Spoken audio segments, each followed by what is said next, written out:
In the world of disaster response, emergency response, even emergency management, we see things.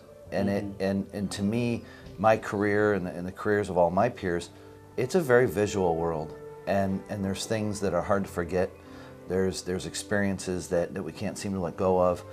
Your job with first responder treatment is all about literally taking that stress away. You kind of have the most unique job here, isn't it? And you can describe because you have the most unique office too. Your office is different than everybody else's. Describe your office and what you have that makes it so different. Sure, absolutely. As it relates to you and that field, I'm really blessed to have some of the opportunities that I do in my office. First off, I have a neurofeedback station. Neurofeedback, what that encompasses and what it allows you to do is actually pick up brain waves from your head. It feeds it to the computer. The computer then generates sounds and images. Through that process, it allows new pathways to open in the brain and get you into normal brainwave levels. As that relates to you, it allows you to break through blocks and doors that may have been shut in other forms of treatment. It works with PTSD as well as anxiety, insomnia, a lot of the other byproducts that come from that, like depression. It even works with like migraines, headaches, and even ADHD. So through that process and opening those new pathways, they now have that opportunity to get into normal brainwave levels and have your mind working really as it should. The other part of my office, which is amazing, is the Serenity Lounges. They're 2 vibroacoustic lounge chairs. 4 speakers run through the lounge chairs. Being your body's like 97% water, having that vibration go along with the music really puts your body at ease and allows you to really get peace and comfort through the relaxation of the chair. There's also guided imagery meditations that specifically target certain areas, like releasing guilt and shame or overcoming past trauma. Or there's just visuals where you're watching the screen with calming videos of nature or underwater, or just some tranquil melodies. So it really targets where that individual is. Now, unlike things that I see in science fiction on TV, you know, where there's actually something plugged into my head, it's not like that. It's not intrusive into my brain. This is a retraining. You're teaching me to think different. Is that what you're doing? It really is training your brain. As you go through the process of neurofeedback, it is having a full conversation with your brain as you're focused on an image or closing your eyes listening to the music. Through that process, it's, for example, say you're a race car driver and you're just driving through the gears, and every time you try shifting, there's just some friction there. What neurofeedback allows you to do is go through those gears easy.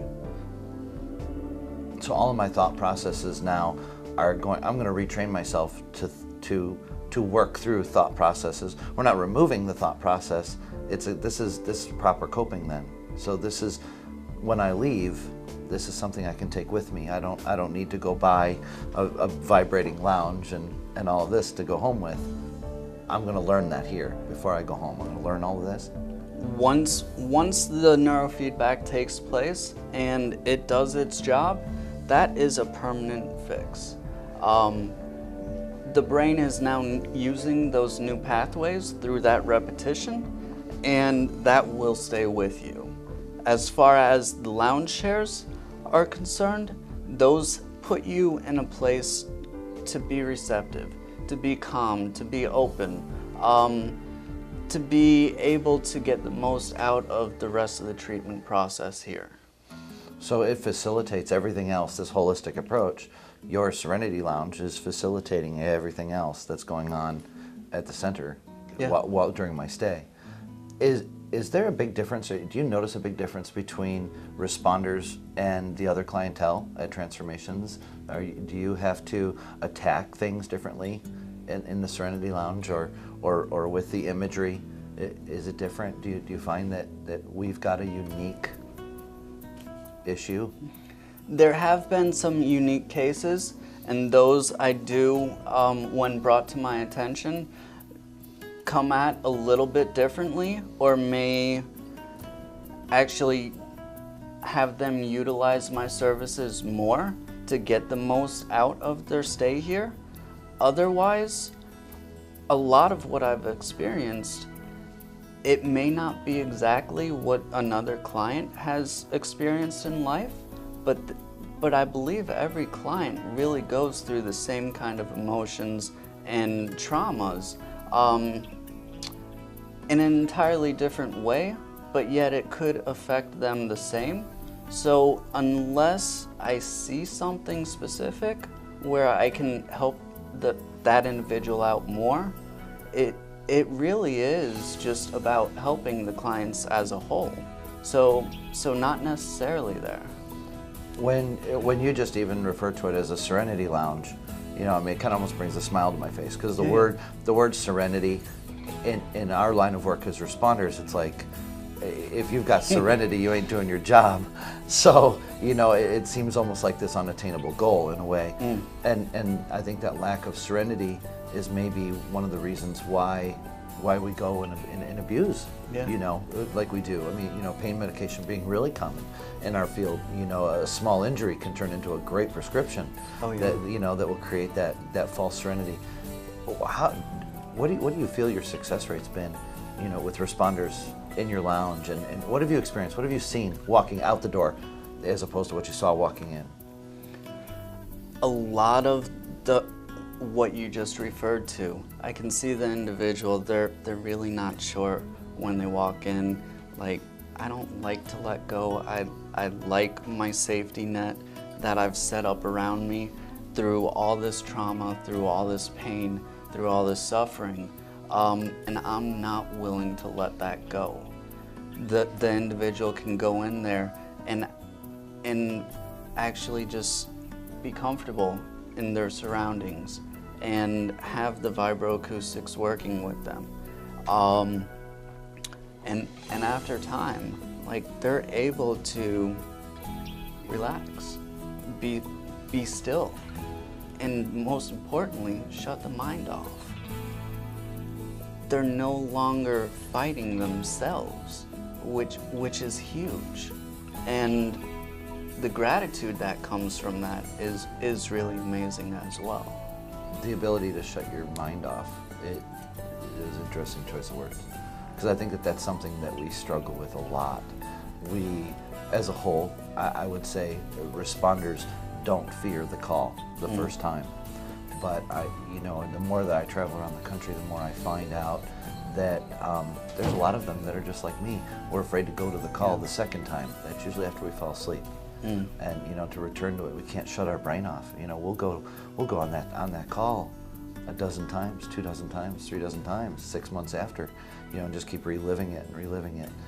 So it sounds, if I'm understanding, this is where I'm going to learn to shut that off, to quit going back on the same call every time. Yeah, it really does do amazing things for just to put someone at ease and to give them that peace.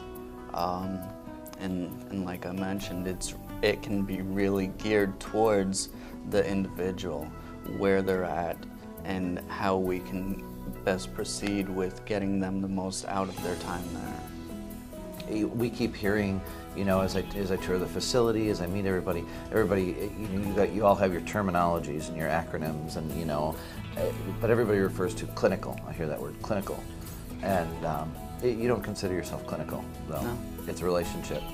Do you feel like you're, like, because you're part of this relaxation, do you feel like you tend to get a little closer to the client than everybody else in the building does.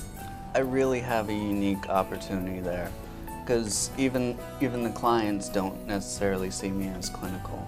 I'm just an individual trying to help someone else. And that's why my position, what I do, is such an asset, being that, shoot, I can even help the staff here as well. Because no matter what, it really helps. If it's just a stressful day someone's having, or someone trying to get through withdrawals, my lounge chairs and the Serenity Lounge and Brain Paint offer such opportunity and such wide spectrums where I can really be of service in all aspects.